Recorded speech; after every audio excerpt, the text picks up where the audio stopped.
Hello everybody, it's James here from the Sawyer Family Reviews channel. Today is Wednesday, August 3rd, 2022. Tomorrow is my birthday. This is the weekly comic book pickups video. Every week I buy comic books. I get them for myself, I get them for my kids, I get them at Queen City Comics in Fairfield, Ohio. Zip code 45014. If you're in the area and into comic books, check out the comic shop. And while you're over there, check out the toy department. What's in the bag? We've got some back issues, because Keaton and Gracie didn't have anything new. We've got some new comics, because Blaze and I had stuff that was new.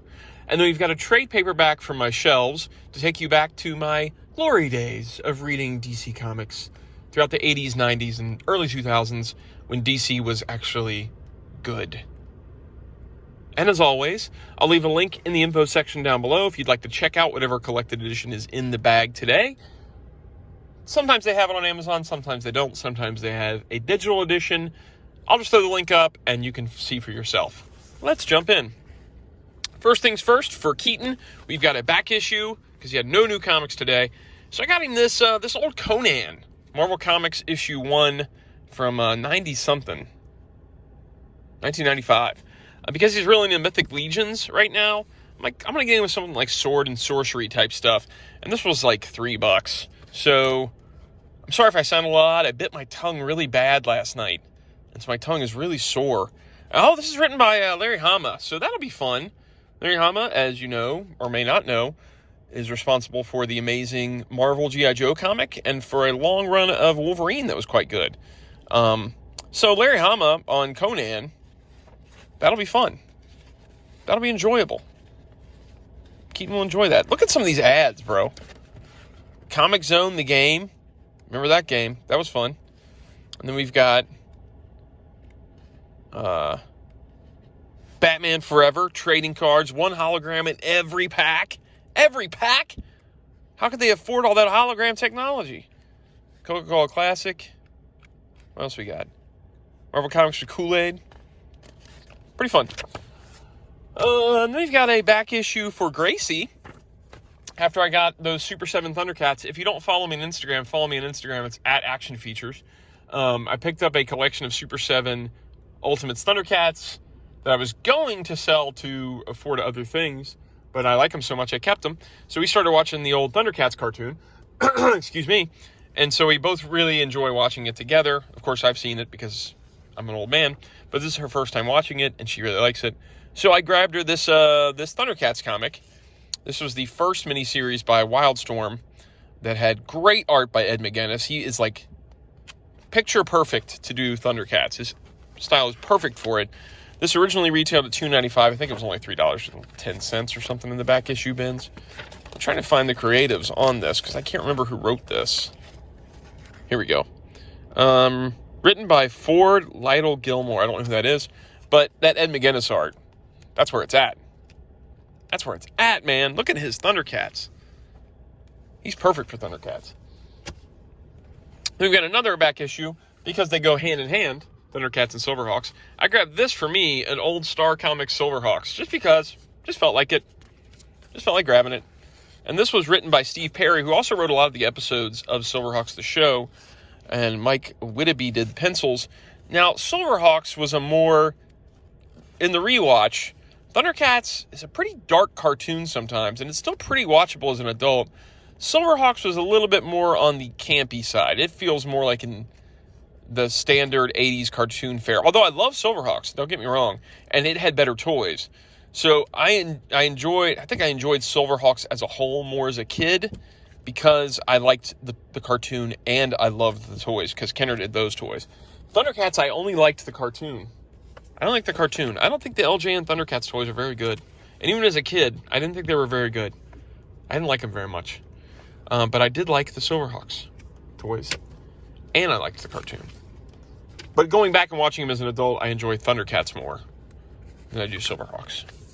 All right, this is for Blaze. We've got Batman the White Knight Presents Red Hood. This is by Sean Gordon Murphy, as usual. Let's see. With Clay McCormick? This was $4.99. It's a DC Black Label. Blaze digs all this Batman White Knight stuff. So I figured he would dig this one as well, which is, I guess, the White Knight version of Red Hood. Story and cover. Also, Clay McCormick does script, and somebody else does some of the art. Simone DeMeo does art.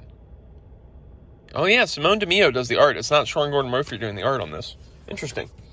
So, he'll probably dig it still. Then we've got one for me, Flashpoint Beyond, number 4 of 6.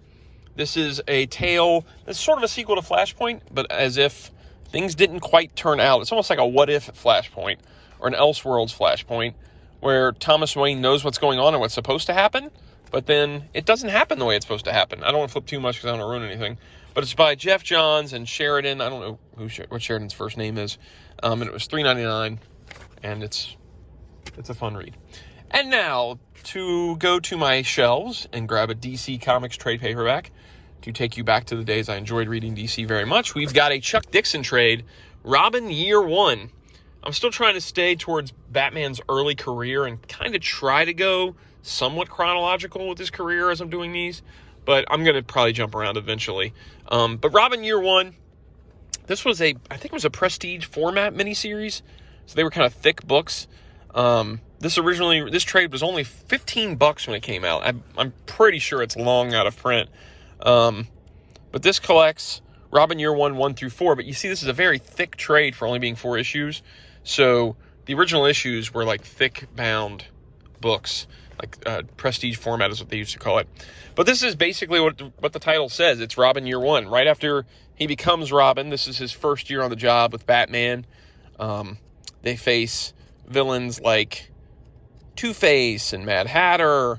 There's a whole sequence where Robin basically is told he can't be Robin anymore, and he has to come back and help Batman and kind of prove himself.